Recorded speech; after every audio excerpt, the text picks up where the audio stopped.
বেচটা করবো। এবার তুমি এসো।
জানিস মা, আজ আমার খুব শান্তি হচ্ছে। তুই একটা সাংঘাতিক লড়াই জিতে এসেছিস মা। হ্যাঁ দেখ, তোর বিয়েতে তো আমি কিছু করতে পারলাম না, তবে তুই তো আমাদেরই বাড়ির মেয়ে, তাই আমার তো একটা কর্তব্য আছে।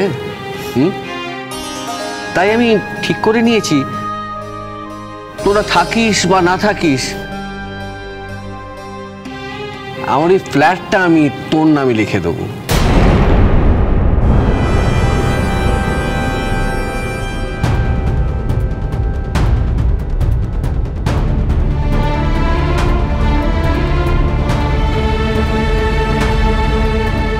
কি বলছো তুমি?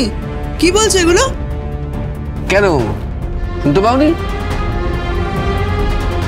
আমার ফ্ল্যাট, ওটা আমার, ওটা আমি ঠিক করেছি আমার ফুলঝুরি মাকেই দিয়ে দেবো। আমার কিছু চাই না মেজো মামু, তুমি আমাকে শুধু তোমার ভালোবাসা দিও, তাতেই হবে।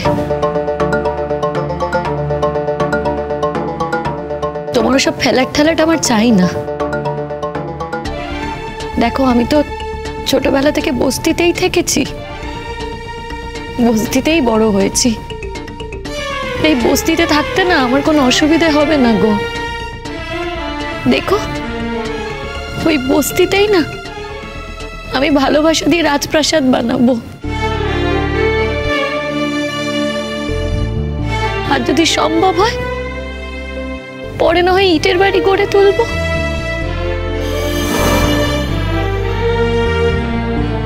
আমাকে যার হাতে তুলে দিচ্ছ সে তো কোনো অপদার্থ নয় না। আমরা দুজন মিলে গান করে ঠিক টাকা রোজগার করব।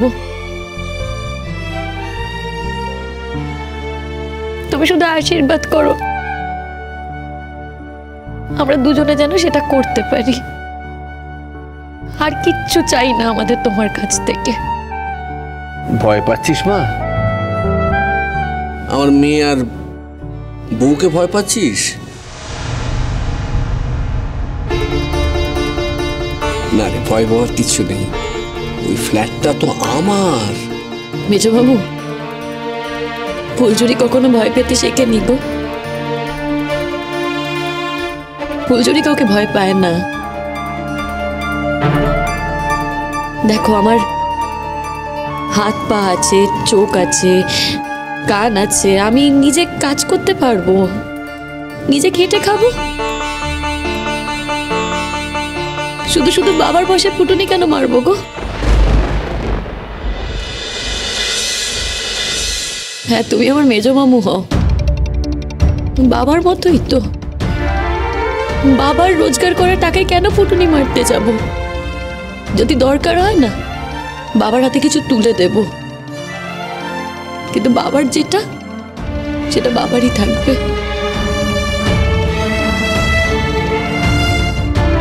আমাদের কিচ্ছু চাই না।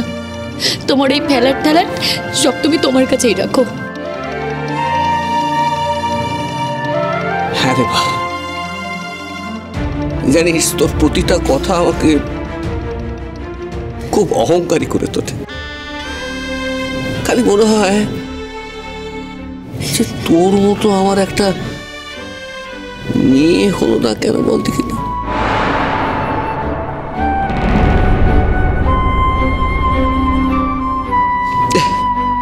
ভালো থাকিস, ভালো থাকিস। চান্দ্রি, তুমি কি আশীর্বাদ করবে? করবে না হয়তো, তবুও আমাকে ধনে প্রাণে যে মেয়েটা শেষ করে দিয়েছে তাকে আমি আশীর্বাদ করবো? আমি কি, আমার মাথাটা কি খারাপ হয়ে গেছে বর্দা? আমি কাউকে ধনে প্রাণে শেষ করিনি মেজমামি, কিন্তু যদি চাইতাম পারতাম গো। আসলে কি বলতো, কোনো অন্যায্য চাওয়া আমার চাইতে ইচ্ছে করে না।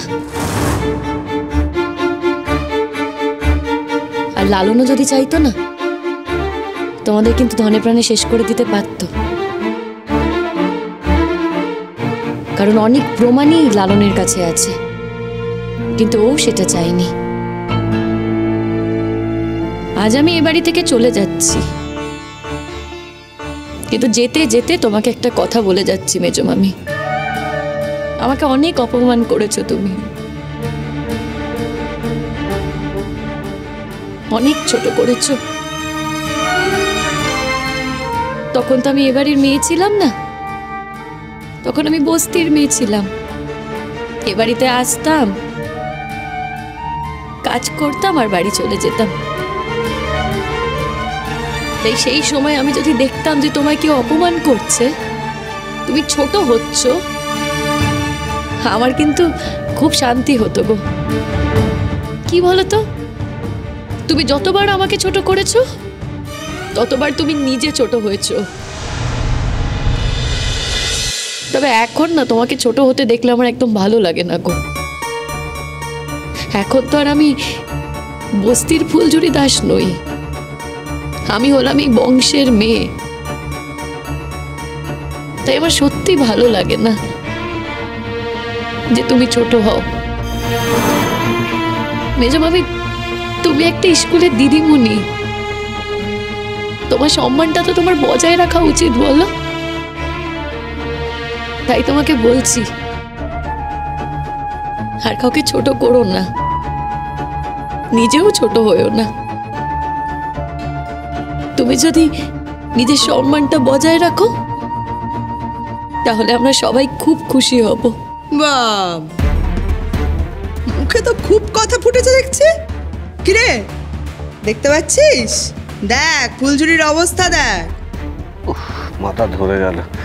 শোন মা, এসব কথা একদম কানে দিবি না, হ্যাঁ?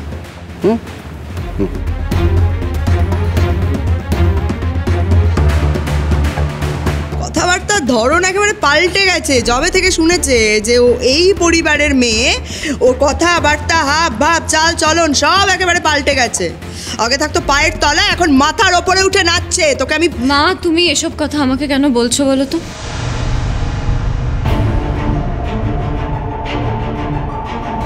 আমি বুঝতে পারছি না কেন বলছি। মানে কি বলছিস তুই? বললাম তো, আমি তো স্বীকার করছি যে আমি অন্যায় করেছি মা, আমি অনেক অন্যায় করেছি।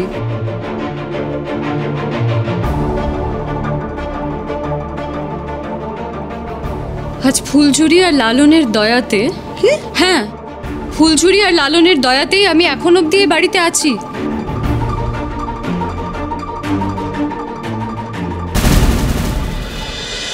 বলো